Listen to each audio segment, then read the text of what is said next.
quisiera agradecer muy especialmente la invitación de Américo y la invitación de Alejandrina y a todo el equipo de las fundaciones TIPA y el espacio Telefónica por hacer posible mi presencia en Buenos Aires.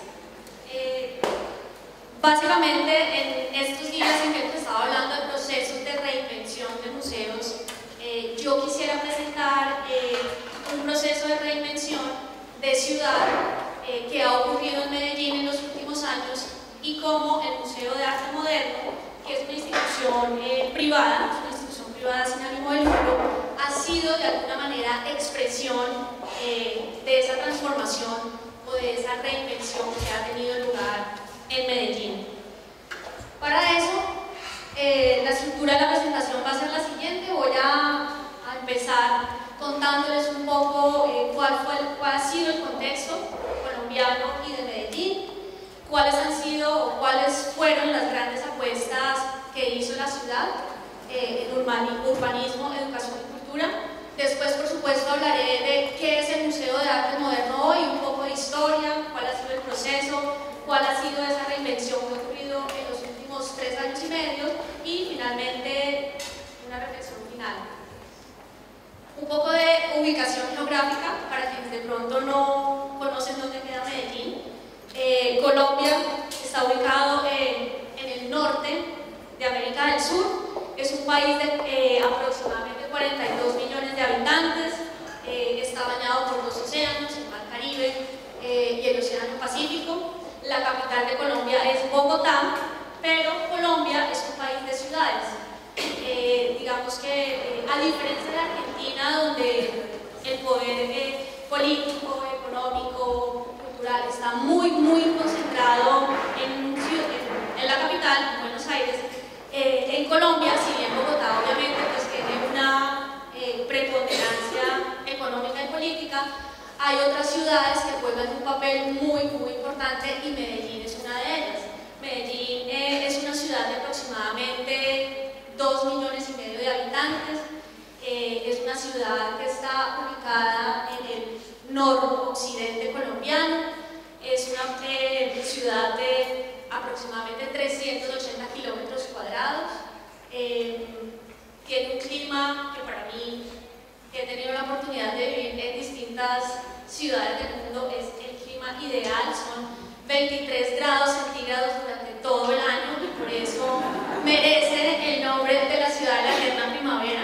Y aunque uno no lo crea, el clima condiciona muchísimo la forma de ser de la gente, el tipo de actividades que se pueden hacer, así que es una de mis características favoritas de Medellín. Aquí cabe aclarar que yo no soy de Medellín, vivo hace relativamente poco. De hecho llegué a vivir a esta ciudad porque fui nombrada directora del museo.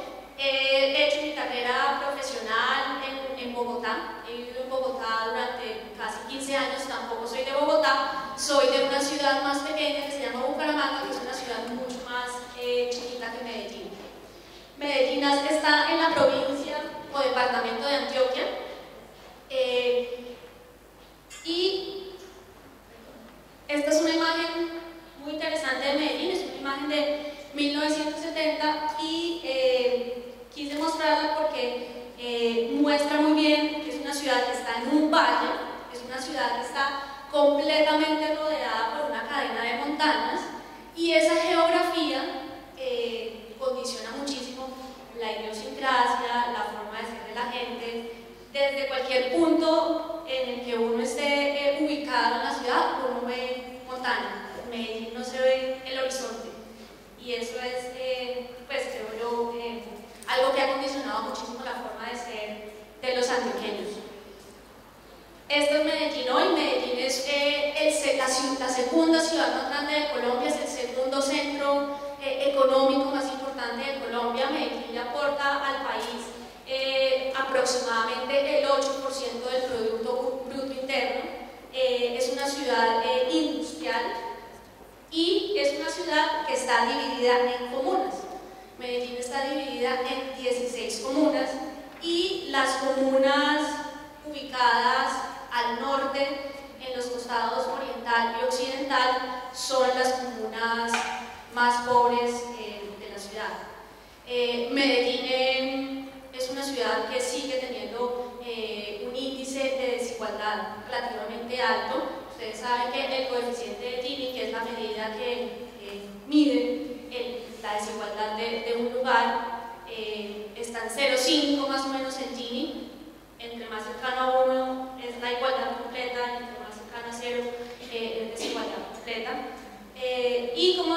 ciudad tiene un índice de pobreza, si bien se ha reducido muchísimo en los últimos 10 años, es un índice de pobreza de 17% aproximadamente.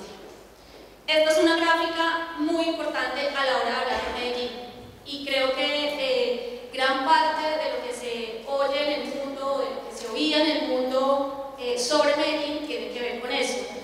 En los años 80 y durante muy buena parte de la década del 90, Medellín fue la ciudad más violenta del continente y una de las ciudades más violentas del mundo. Ustedes pueden ver ese pico de 1991.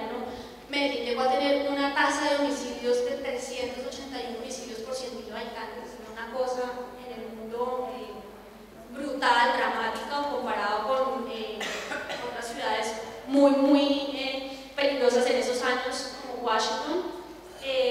Los años 90, los años 80 y los años 90 fueron la época difícil, la época dura de Medellín en términos de narcotráfico. Ustedes creo que oyeron hablar del cartel de Medellín, Pablo Escobar, las bombas en Medellín. Fueron unos años realmente oscuros, horribles, una sociedad acorralada, una sociedad desesperanzada, una sociedad que había perdido, digamos, la confianza en el futuro. Y luego de que Pablo Escobar muere en 1993, la ciudad empieza a enfrentar otra serie de problemáticas también muy ligadas al narcotráfico. La urbanización del proyecto guerrillero, la aparición de las bandas paramilitares en la ciudad, la aparición de muchísima delincuencia, todo vinculado al narcotráfico. Y realmente durante la década de los 90 esa era la historia que se conocía de Medellín, esa era la Medellín que aparecía en los diarios internacionales. Nadie quería ir a Medellín, ni siquiera nosotros mismos colombianos en Colombia queríamos ir a Medellín porque tenía pues esta imagen y esta realidad difícil. Desde mediados de los años 90, aproximadamente 1995, en la ciudad empiezan a pasar cosas muy interesantes. Digamos que hubo una apuesta desde la sociedad civil y desde el gobierno también, por supuesto, por empezar a hacer cosas, proyectos de infraestructura en la ciudad, proyectos que fueron muy aislados.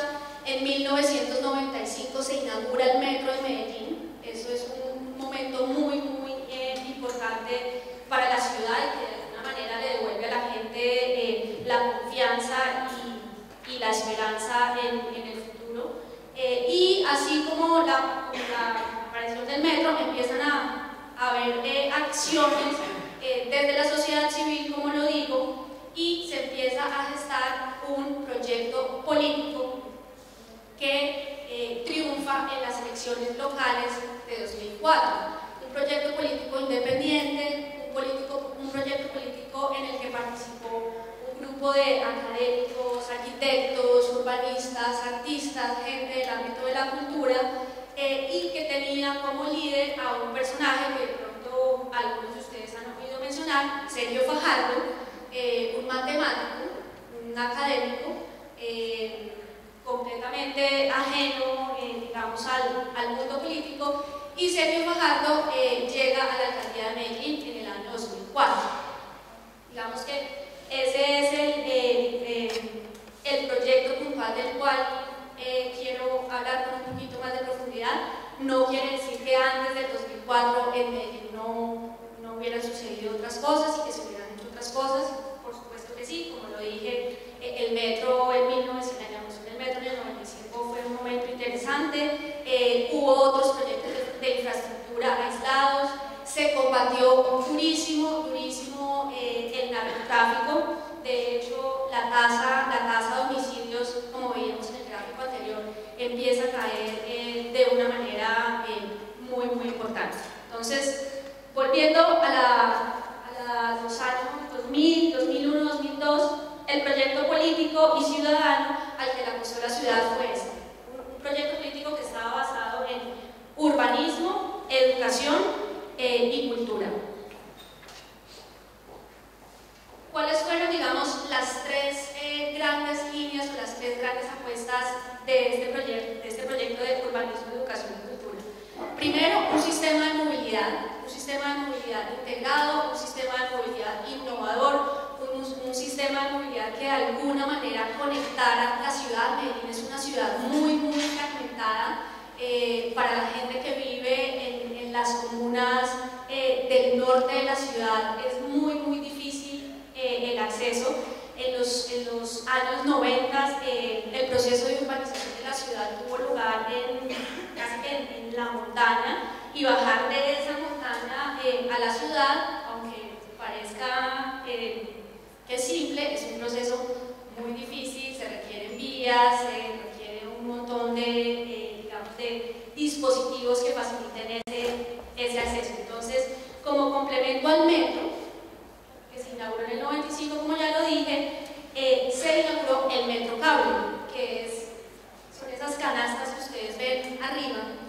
Y lo que tiene de innovador este metro cable es que no es un metro cable turístico, como sucede de pronto en muchas otras ciudades del mundo donde existe metro cable. Por supuesto, Medellín no se inventó el metro cable, pero sí lo innovador, digamos, y lo original es que se usa como un medio de transporte masivo. La gente que vive en estos lugares, de estas comunas que mencionaba, puede bajar y subir fácilmente a la ciudad y a sus casas. El otro elemento, dispositivo que complementó muy bien este sistema de movilidad fueron unas escaleras eléctricas. Realmente antes de estas escaleras eléctricas yo solo había visto escaleras eléctricas en centros comerciales, pues digamos que no en lugares al aire libre. En Medellín, en la Comuna 13, que es una de las comunas más complejas de la ciudad, se construyeron estas escaleras eléctricas que complementan también y hacen posible la movilidad de la gente de arriba abajo y de abajo arriba. Estas escaleras eléctricas han causado muchísimo interés de expertos, de la prensa. La gente cuando va a Medellín va en busca de las escaleras eléctricas. Alejandrina, la directora de este espacio, hace poco tuvo la oportunidad de visitar a Medellín. Creo que la llevaron a las escaleras, al metro cable, porque de verdad es muy impresionante, y ver cómo la gente, o sea, es que hay tráfico, hay hora pico en las escaleras eléctricas, es muy impresionante. La segunda gran apuesta en todo este proceso fue arquitectura de primera en las zonas más críticas de la ciudad. No arquitectura barata, no edificios construidos con los materiales más baratos, que es lo que se suele hacer, digamos, en las zonas más pobres y en los barrios marginales de las ciudades. Esta fue una gran apuesta. Participaron incluso arquitectos de otros países, y lo interesante de este proyecto es que no fue una arquitectura, digamos, simplemente accesoria, simplemente un espacio porque sí, sino una arquitectura de unos espacios acompañados y activados con una programación cultural y educativa muy importante. Entonces, en el transcurso de 4 o 5 años aproximadamente, se construyeron 5 parques bibliotecas. Este que está en la imagen es uno de ellos, es el Parque Biblioteca La Quintana, y la idea del alcalde y de todo el grupo de personas que participó es que estos megaproyectos de infraestructura fueran espacios incluyentes para el conocimiento, el aprendizaje y el disfrute. Incluso este tema de los parques bibliotecas también es una de las cosas que más llama la atención en Medellín, y en el año 2008, creo, la fundación de Bill and Melinda Gates le dio un grant, un aporte enorme de no sé cuántos millones de dólares a las bibliotecas de Medellín. Y la tercera gran apuesta, sumada a lo anterior, sumada a un sistema de movilidad integrado e innovador, sumado a la arquitectura de primera en las zonas más marginales de la ciudad, la tercera gran apuesta fue educación y cultura. Olvidé mencionar que para la administración y para Medellín el concepto de parque-biblioteca es un concepto ampliado. Los parques-bibliotecas no son solamente las bibliotecas tradicionales que todos conocemos a donde se va a consultar un libro o a estudiar o a leer. Este concepto de parque-biblioteca es un concepto mucho más ligado al concepto de un centro cultural. Los parques-bibliotecas son sitios de encuentro, son sitios de diversión, es un sitio donde la gente va a pasar un domingo, donde uno va a encontrarse con los amigos, es mucho más que una biblioteca. Esta biblioteca que tenemos en la imagen es la Biblioteca Parque Belén y es un espacio que ha sido apadrinado por la Universidad de Tokio. De hecho, el arquitecto que construyó este espacio es un arquitecto famoso japonés y Japón le ha metido muchísimos recursos a este espacio. Otro dato interesante es que este espacio, antes de ser un parque biblioteca, fue la sede de la policía secreta, donde ocurrieron muchísimos episodios desagradables. Además de los parques bibliotecas, también se construyeron colegios y parques infantiles, y esta imagen lo que pretende ilustrar es cómo fue el proceso, cómo estaba el espacio, de dónde venía y más o menos cuál fue la transformación. Todo esto que ocurrió en Medellín se hizo bajo la premisa de que fueran, como dije anteriormente, espacios incluyentes para el conocimiento, el disfrute y el aprendizaje. Esto que tienen acá en la imagen es el Parque Explora, es un museo de ciencia y tecnología. Está ubicado en una zona que anteriormente era una zona horrible, peligrosísima, por la que nadie se atrevía a transitar y mucho menos visitar, y hoy es un gran parque que aglutina un montón de gente, es un lugar bastante turístico y es uno de esos sitios que también la gente que va a visitar a Medellín a ver este proceso de transformación siempre visita. Todo esto para decirles que en los últimos años la ciudad ha sido merecedora de reconocimientos internacionales importantes. Como decía anteriormente, durante los años 80 y los 90 nadie iba a Medellín, y cuando digo nadie no es una exageración. En Medellín no había turismo, no había turismo nacional, mucho menos internacional. Lo único, como decía anteriormente, que se publicaba en los diarios eran las noticias de narcotráfico, de Pablo Escobar, de asesinatos, y esta situación ha cambiado muchísimo en los últimos años. El modelo Medellín, como se le conoce en muchos sitios, es un modelo muy atractivo para arquitectos, para urbanistas, para académicos, para periodistas que están llegando a la ciudad. Estos tres reconocimientos, a mi criterio, son reconocimientos de peso importantes. En el 2012, el Institute for Transportation and Development Policy reconoció los esfuerzos de Medellín en referencia al sistema de movilidad del que les hablé. Este año, el Citibank, el Wall Street Journal y el Urban Art Institute escogieron a Medellín como la ciudad más innovadora del mundo. Estos reconocimientos pueden sonar a veces chistosos, exagerados, que sobredimensionan a veces la realidad, pero para una ciudad como Medellín, que venía de un periodo tan oscuro como el que les conté, ha sido muy importante. La competencia fue además con Tel Aviv y Nueva York, y si bien un pequeño porcentaje de los votos era votación del público, obviamente estas tres instituciones, que son instituciones muy serias, visitaron cada una de las ciudades. Además hizo ese reconocimiento, y el más reciente de todos es este premio de la Universidad de Harvard, que es también un reconocimiento a un proyecto urbanístico que se realizó en una de las zonas marginales que les contaba de Medellín. Los indicadores de homicidios han bajado considerablemente. Como decía anteriormente, los indicadores de pobreza y desigualdad también han mejorado mucho. No quiero decir, por supuesto, y no quiero que esto suene a una explicación reducida y simplista de lo que ha pasado en la ciudad. Este proyecto de urbanismo, educación y cultura arquitectura ha jugado un rol muy importante en la mejora de estos indicadores, pero todo eso, por supuesto, ha ido acompañado de un montón de cosas más. Ciudad del Río. No todo, afortunadamente, sucedió en las zonas marginales y en la zona centro y norte de la ciudad, que es la zona más pobre. El sur de la ciudad, que es la zona más próspera de Medellín, digamos, Medellín es una ciudad y las ciudades colombianas están estratificadas, están divididas en estratos. El estrato 1 es el estrato más pobre y el estrato 6 es la clase alta, digamos, y eso tiene que ver con un tema para el pago de los servicios públicos.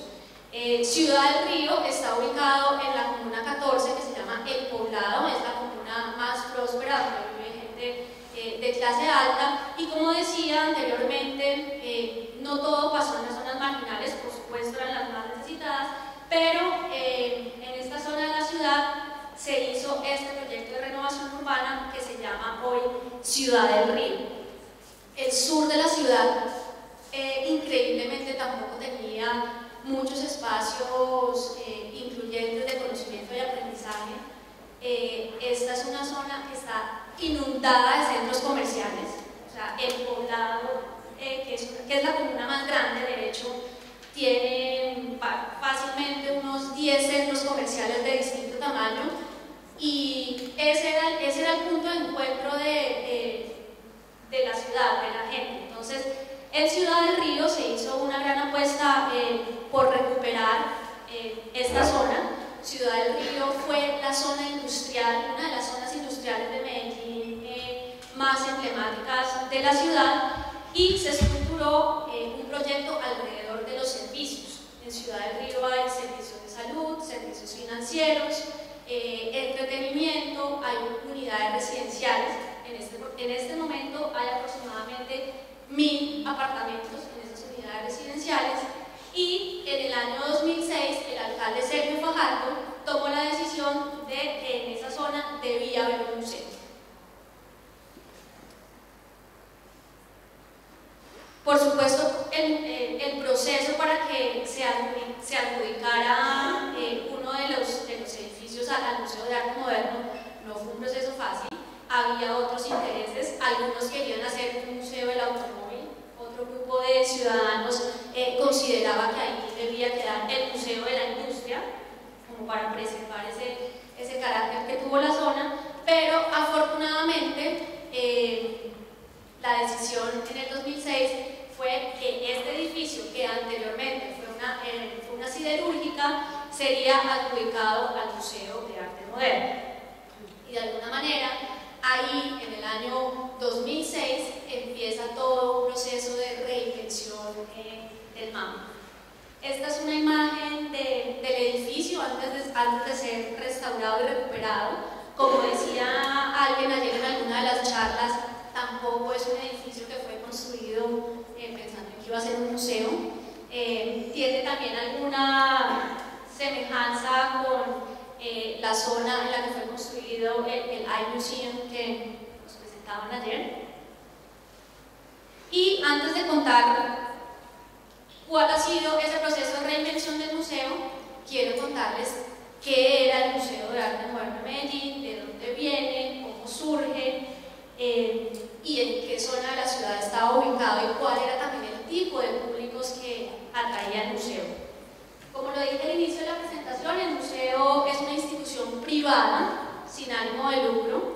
En Colombia hay aproximadamente 350 museos de diversa índole, y este museo, digamos que en el grupo de museos referentes de la ciudad, es de los pocos, del país, perdón, es de los pocos museos que es un museo privado. En Medellín hay 2 museos importantes. El más grande, el más conocido además mundialmente, es el Museo de Antioquia. El Museo de Antioquia tiene más de 100 años de existencia. El Museo de Antioquia tiene pues un carácter histórico y de tradición, y se hizo mucho más famoso aún porque el maestro Fernando Botero dona su colección y parte de su colección de arte internacional a este museo, y está ubicado en una plaza donde hay un montón de esculturas de Botero, y buscando estas esculturas y esta obra del maestro Botero. El 24 de agosto de 1978 se funda el MAM, un grupo de artistas y de amantes de la cultura, empresarios, decide fundar un museo sin sede, además, con solamente 6 obras como patrimonio. Y con el transcurso del tiempo se encontró esta sede, que ustedes ven en la imagen, en un barrio, ubicado en un barrio de clase media que se llama el barrio Carlos R. Restrepo. Carlos R. Restrepo fue un presidente de Colombia. Era un museo muy pequeño, un museo que, como dije, estaba ubicado en un barrio de clase media, donde además había una comunidad universitaria alrededor muy importante. En Carlos R. Restrepo residen entonces estudiantes, profesores de esas universidades. Hay una comunidad intelectual muy importante que era el público natural del museo. Obviamente, en casi 3 décadas de historia, hubo momentos muy significativos para el museo, hubo también momentos muy difíciles, momentos económicos muy críticos, pues porque esto de ser un museo privado, digamos, esa lógica es bastante compleja, pero de pronto para quienes han estudiado la historia del arte latinoamericano del siglo XX, en el MAM tuvieron lugar eventos muy significativos como un coloquio de arte no objetual que se hizo en 1981. Fueron grandes figuras de la escena latinoamericana, estuvo Ana Mendieta, Marta Traba, la crítica argentina de arte que vivió muchos años en Colombia, se encargó también de llevar mucha gente y de hablar y de promover este evento.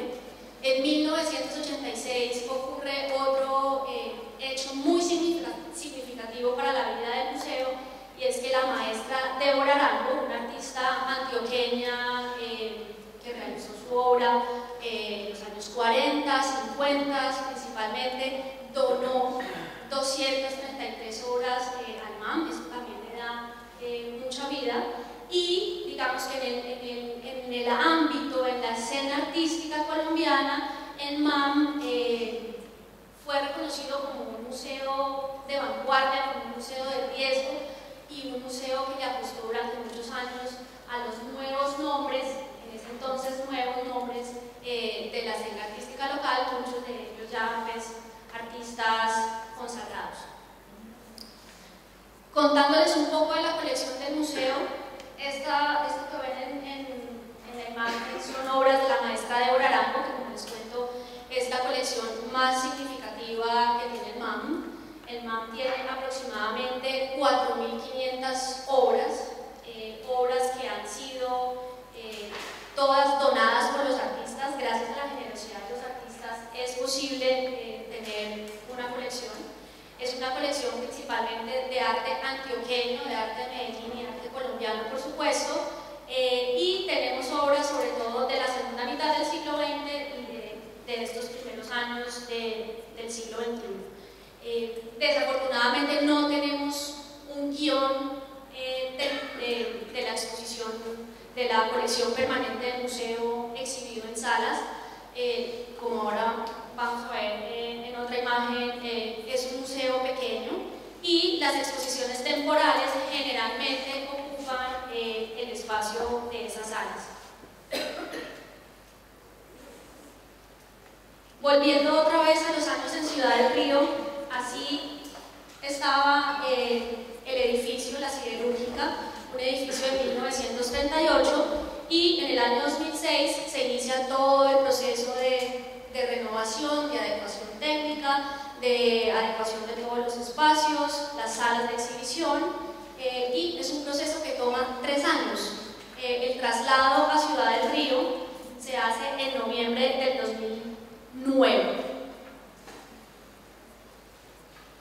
Y hoy el museo luce más o menos de esta manera. Creo que no es una exageración decir que hoy el MAM es un gran referente cultural de la ciudad y de Colombia también. Nuestra tarea y nuestro objetivo es darle proyección nacional e internacional, consolidarlo en Colombia como uno de los espacios artísticos más relevantes. Para Ciudad del Río la presencia de un museo ha sido muy importante, junto con las unidades residenciales, junto con las clínicas, junto con todos los otros actores que están ubicados en Ciudad del Río. El MAM ha atraído muchísima gente a este espacio. El MAM es un referente del entorno, el MAM es una especie de vecino mayor con una capacidad de convocatoria importante, y eso nos hace ser líderes, vecinos, que cuidamos un parque, que buscamos que la convivencia sea amable, que sea pacífica, que la movilidad y el tránsito sea el adecuado, un montón de cosas que en principio no tendrían que ver, digamos, pues, con la misión y el objetivo de un museo o un centro cultural. ¿Qué ha pasado entonces en casi 3 años y medio? En noviembre de este año van a ser ya 4 años de estar en Ciudad del Río. ¿Qué ha pasado en estos años? ¿Qué de bueno le ha traído a Medellín, al entorno, a la gente, la presencia, el cambio, no solamente físico, pues porque fue un cambio físico impresionante en tamaño y, digamos, estéticamente también, sino qué ha pasado con la agenda de exposiciones, qué ha pasado con la agenda educativa y de extensión cultural que realiza el museo? En primer lugar, creo que hoy en Medellín el MAM es un museo querido por la gente. Desafortunadamente, indicadores que midan más allá de la asistencia al museo, pero qué tanto quiere la gente, es muy difícil, pero obviamente la percepción que yo he tenido en este tiempo realmente es muy conmovedora y es muy gratificante. El MAM es una institución querida en las ciudades, es una institución que la gente busca, es una institución con la cual la gente quiere trabajar, es una institución a la que la gente le pide apoyo, le pide asesoría. Trabajamos con la alcaldía, trabajamos con las universidades, trabajamos con las organizaciones comunitarias, con los grupos de artistas más independientes. Es un referente realmente. En segundo lugar, nuevos públicos, que ya vamos a ver la gráfica que muestra las cifras. En tercer lugar, un museo que sale de sus 4 paredes. Esto creo que ha sido uno de las grandes apuestas y de los grandes beneficios que ha traído la llegada a Ciudad del Río. Un museo que ya no solamente se dedica a hacer exposiciones y actividades en este espacio, sino un museo que empieza a irradiar su acción en otros sitios de la ciudad e incluso en departamento. Y por supuesto, una agenda importante de exposiciones. La agenda de exposiciones, digamos, es un pilar, es corazón de la actividad que hacemos.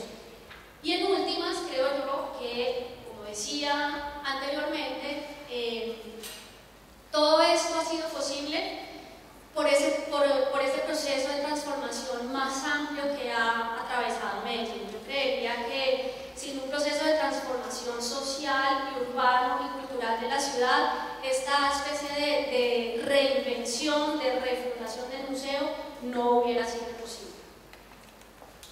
Esta es una gráfica muy impresionante, creo yo. En el año 2009, cuando el museo era una institución pequeña, ubicada en el barrio que les contaba, lo visitaban solamente 5.700 personas al año, y hoy son aproximadamente 220.000 personas quienes viven la experiencia del arte y la cultura con el museo.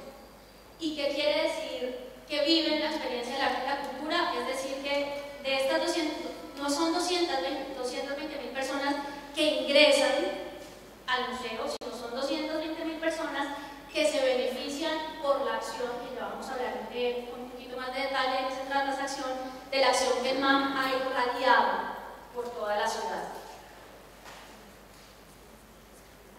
Este es otra vez un mapa de Medellín. El museo está ubicado, como les decía, al sur de la ciudad, en ese globito que se ve ahí. Y todas estas convenciones y colores que aparecen ahí son los diferentes espacios, agrupaciones, universidades, colectivos, etcétera, con los que el museo tiene algún tipo tipo de relación, ya sea como asesoría, como acompañamiento, como trabajo en proyectos conjuntos, como producción de exposiciones en otros sitios de la ciudad. La agenda de exposiciones, como les decía, es por supuesto una de las grandes tareas del museo. El año pasado, en el 2012, tuvimos la presencia de dos artistas internacionales muy conocidos, fueron Sophie Calle y Luis Kaminzer. De pronto, para pues, decir esto en otro contexto, es como decir, bueno, pues artistas internacionales pasan por nuestros espacios todo el tiempo, pero realmente fue un hecho muy significativo que Sophie Calle hubiera estado en Medellín. Se fue fascinada con Medellín, no es exageración, tomó aguardiente, comió chicharrón, bandeja paisa, realmente se enganchó mucho con el proyecto que realizó en el museo. Luis Kaminzer también estuvo presente y además tuvimos exposiciones de dos grandes maestros colombianos, la maestra Beatriz González y el maestro Luis Caballero, así que decimos, creo yo sin exageración, que el 2012 fue un año con una agenda de exposiciones sin precedentes. Y este que ustedes ven acá de Débora Arango es que por primera vez tuvimos la capacidad de producir nosotros mismos una exposición retrospectiva de la maestra Débora Arango. Ya estuvo en el MOLA, que es el Museum of Latin American Art en Long Beach, California. Ahorita mismo la muestra está en el Mint Museum en Charlotte, Carolina del Norte, y cierra la itinerancia por Estados Unidos en el Museo del Barrio en Nueva York el año entrante. Unida a esta agenda de exposiciones, por supuesto, tenemos una agenda educativa y de extensión cultural que es muy importante, que también es un pilar fundamental de la acción del museo.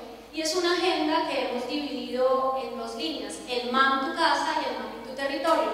El MAM Tu Casa son todas aquellas acciones, programas, eventos que ocurren en las instalaciones del Museo Ciudad del Río, y el MAM Tu Territorio es, por supuesto, toda la acción y la actividad que se lleva a otros espacios de la ciudad. Rápidamente contarles de qué se trata esta agenda. El MAM Tu Casa tiene como una de las grandes apuestas las visitas taller. Hay un dato muy importante de por qué las visitas taller para nosotros son tan relevantes, y es que en Colombia solo el 14% de la población asiste a un museo, por diversas razones, por supuesto. Entonces, básicamente a la gente hay que facilitarle, hay que traerla al museo.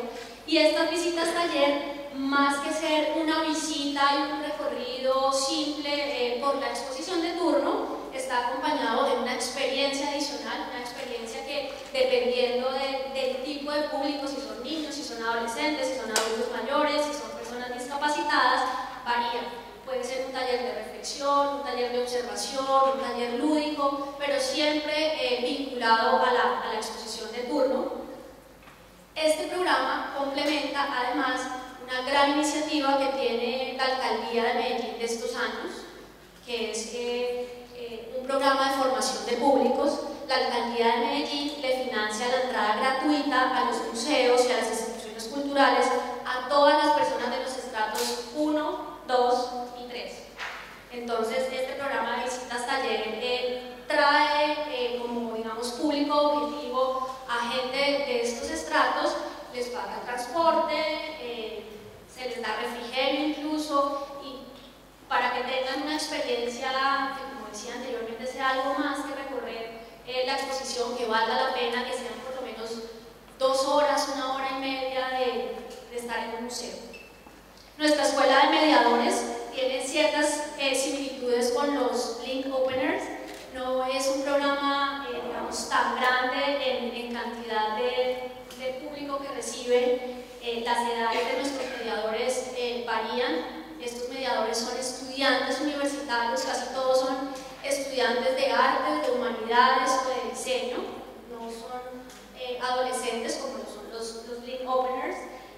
Y son aproximadamente 15 personas que recibimos en el año, que capacitamos, les damos una capacitación no formal, por supuesto, que complementa la formación que cada uno recibe en las universidades, y son personas que ayudan en la tarea de mediación, en las visitas, en los talleres e incluso también en la producción misma de la museografía de las exposiciones.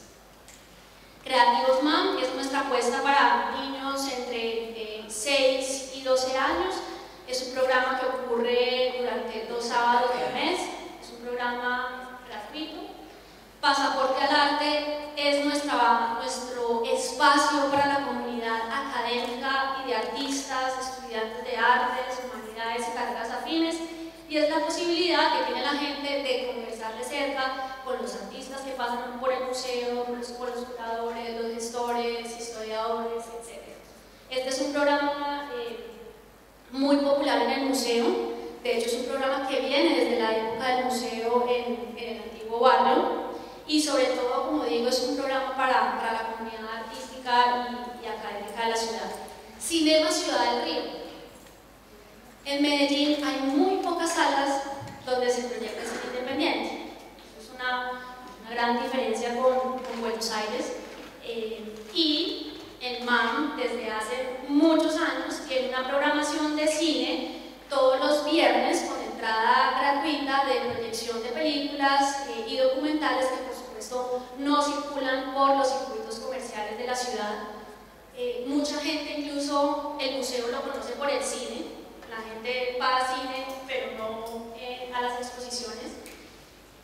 La noche extendida, esta es otra apuesta importante también para atraer público masivo. El último viernes del mes, y haciendo uso y beneficiándonos de este clima que les decía tan maravilloso que tiene la ciudad, el último viernes del mes el museo se abre hasta las 10 de la noche, y además de tener las salas abiertas, hay una actividad musical o de danza contemporánea o de teatro para la gente que visita el museo. Esto es muy popular. En una noche extendida podemos tener fácilmente 800 personas, dependiendo obviamente del grupo. Esta imagen que ustedes ven acá fue una presentación muy bella que tuvimos el año pasado en diciembre en el Colegio del Cuerpo. El Colegio del Cuerpo es una compañía de danza contemporánea de Cartagena de Indias, e hizo una especie de instalación performance alrededor de la obra de Luis Caballero.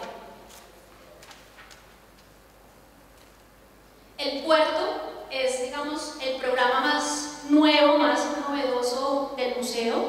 Es una plataforma. Lo que pretende hacer es, nos hemos inspirado mucho, de hecho, en la experiencia de este espacio de Telefónica y de otros Media Labs que muchos museos tienen en el mundo, y es una plataforma de encuentro, de reflexión, de debate, de intercambio de proyectos alrededor del arte, ciencia y tecnología. Esto está pensado sobre todo para los públicos más jóvenes, para los más adolescentes. Ustedes saben que los chicos hoy están haciendo cosas maravillosas con una laptop en el cuarto, en su casa, encerrados en un garaje, y el MAM lo que ha hecho es facilitar un espacio de encuentro y de reflexión. Y el MAM en tu territorio, que como decía, la apuesta de la ciudad, es el compromiso, la responsabilidad que tiene el museo con la comunidad, con los sectores y las zonas más marginales de Medellín, y es además una oportunidad para difundir, para divulgar la colección del museo a través de distintas herramientas.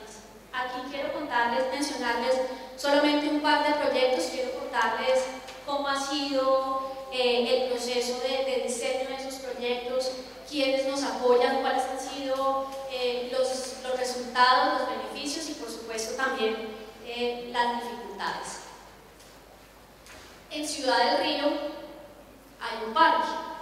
Hay un parque que es un espacio público, es un espacio de 10.000 metros cuadrados, es un espacio lineal, es como una especie de, quienes han ido a Nueva York y conocen el High Line que está en Chelsea, decimos que este es como nuestro High Line, pues no es High Line, y está a cargo del museo.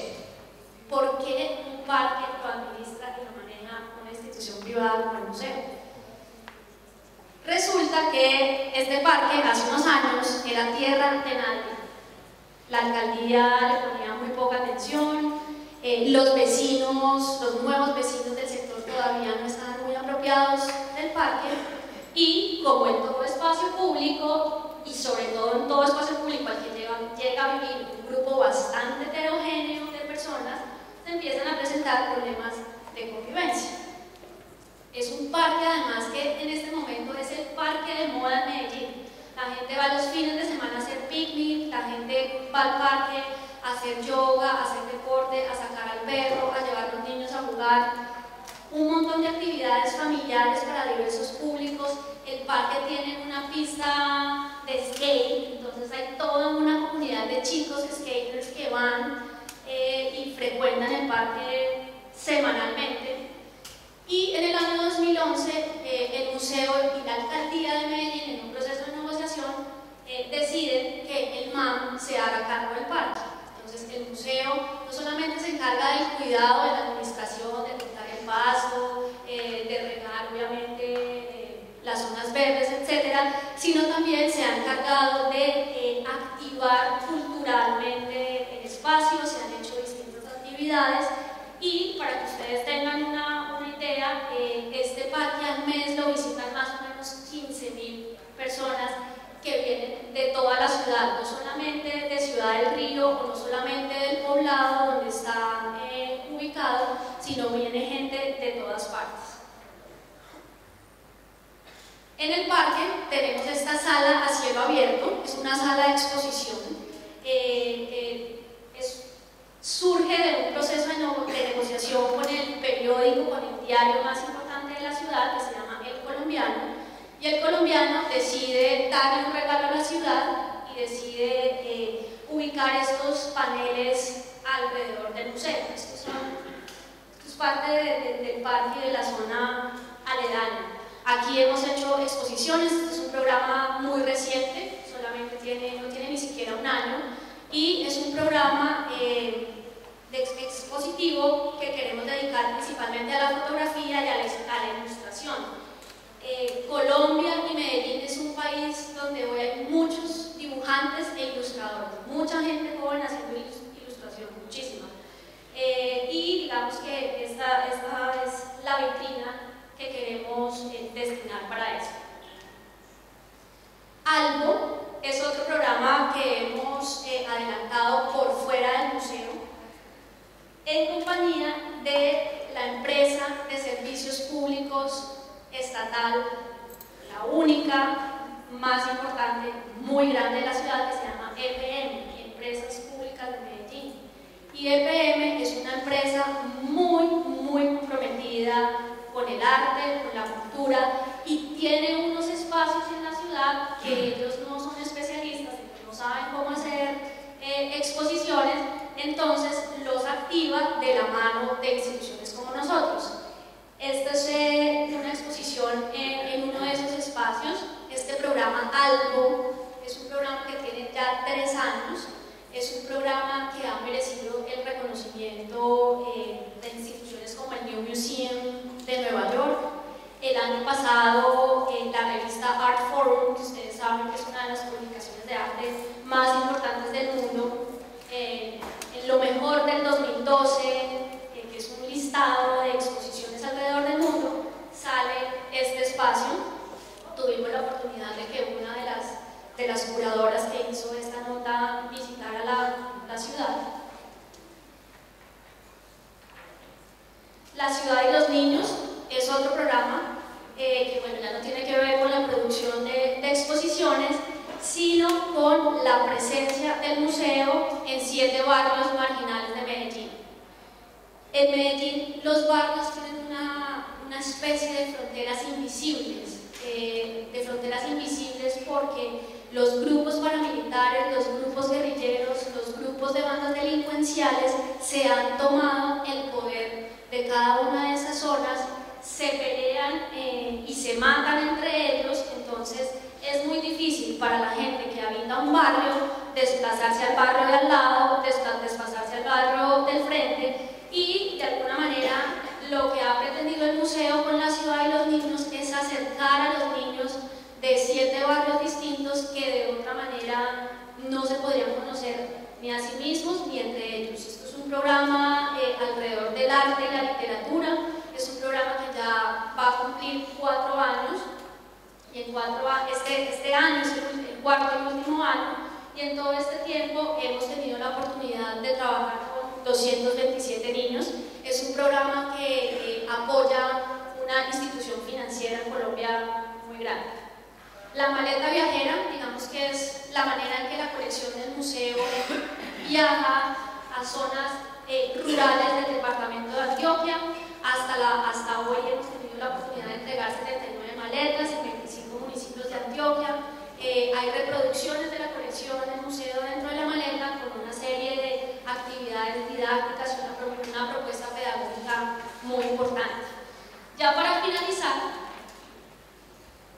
quiero mostrarles rápidamente este gran proyecto, este gran sueño, y es la expansión del museo, que esperamos que sea realidad en los próximos 2 años. Es una obra enorme, una obra muy costosa, una obra que ya tuvo todo el proceso de concurso internacional, se lo ganaron unos arquitectos peruanos, y es un proyecto de ciudad, es un proyecto que va a estar financiado en un 50% por la alcaldía de Medellín y en un 50% por recursos del sector privado. Es un proyecto de 7.000 metros cuadrados aproximadamente y que cuesta 12 millones de dólares. Es una obra larga, es una obra a 2 años, y básicamente el museo va a tener nuevas salas de exhibición para poder exhibir la colección permanente del museo, aulas múltiples para poder llevar a cabo con mayor comodidad las actividades educativas, un auditorio, espacios comerciales que de alguna manera garanticen el sostenimiento del museo, y es un proyecto en el cual la ciudad tiene puestas no solamente muchos recursos, sino también muchas expectativas. Ya para finalizar, quisiera plantear estas últimas reflexiones. Indudablemente en la ciudad, en Medellín, falta muchísimo por hacer. En Medellín aún persisten problemas muy serios, muy complejos de seguridad, de desigualdad, pero creemos, quienes digamos hemos trabajado de cerca en estos temas, que ha habido grandes aciertos que tienen que ver con una agenda estratégica con visión y continuidad, con la alianza público-privada. Lo que pasa en Medellín en términos de la alianza municipio, gobierno, empresa, universidades, sociedad civil, es importantísima. Yo diría que incluso es una dinámica que no es una dinámica propia de Colombia. Esto es muy particular de Medellín, y por eso todos estos grandes proyectos, por eso toda esta infraestructura que les mostraba ha sido posible. Indiscutiblemente la cultura como núcleo vital para recuperarse a sí misma ha sido una de las grandes apuestas de Medellín. Es una ciudad que cree que la transformación es más poderosa si hay este tipo de espacios incluyentes de conocimiento y disfrute. Indiscutiblemente el MAM trabaja y es una trama abierta e integrada con otros espacios de la ciudad, con otros grupos, y finalmente creemos que el museo es expresión de la transformación de esa ciudad, es expresión de la refundación de Medellín, y que todo esto, todo este cambio, toda esta reinvención es parte de un proceso más amplio que de otra manera difícilmente hubiera sido posible.